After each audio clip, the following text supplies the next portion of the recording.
Welcome to Charter Local Edition. I'm Tracy Young. Our guest is Dr. Bradley Hawkins. He's a senior lecturer at Cal State Long Beach in the Department of Religious Studies. And he joins us to discuss the 6 components all religions share and how we can utilize these similarities to create mutual understanding.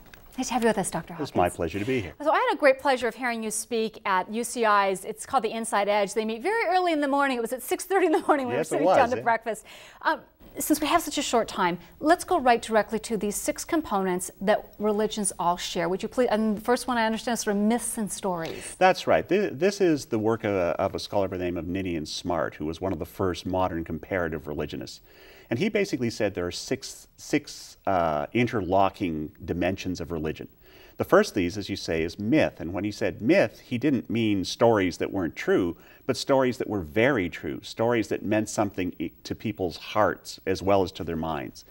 And he said all religions had these myths in the broad sense, stories that were more than true.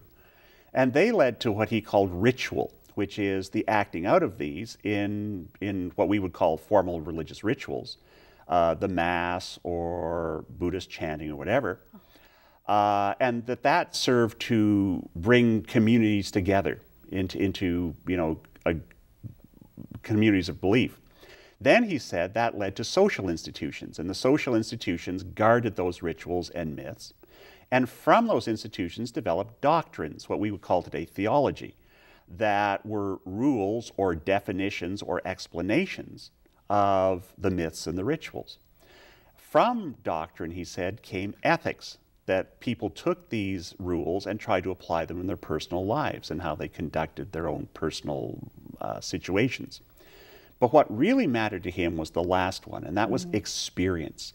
That people became religious not because of what they thought up here, but what they felt down here.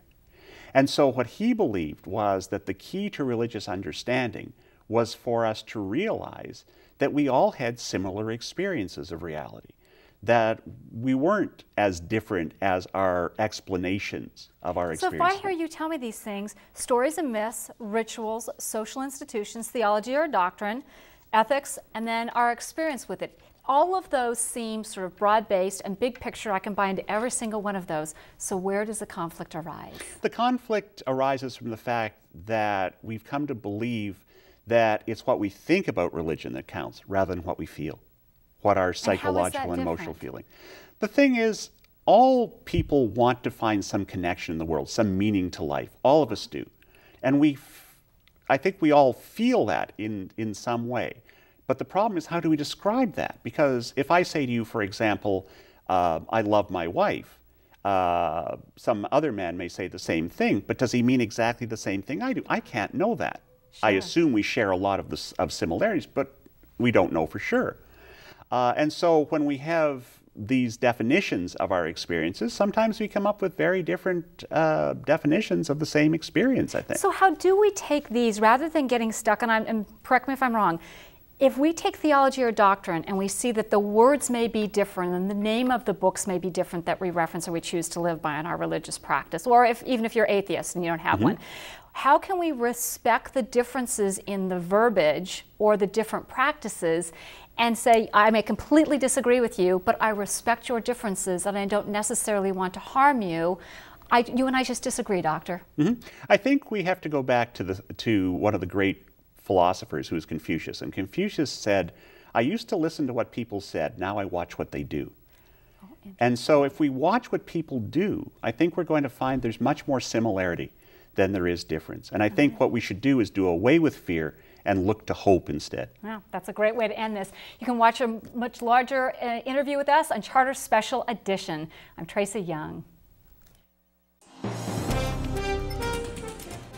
It's getting bigger every year. The exciting Long Beach Grand Cru. Delicious gourmet delicacies from the area's best restaurants. Award-winning and competition wines are poured from the U.S. and abroad. It happens Saturday, August 21 in the Rainbow Lagoon Park, downtown Long Beach. Reserve early. For tickets, call 213-640-3894. Proceeds help prevent domestic violence and provide legal services for the elderly and needy. A public service announcement for the Legal Aid Foundation of Los Angeles.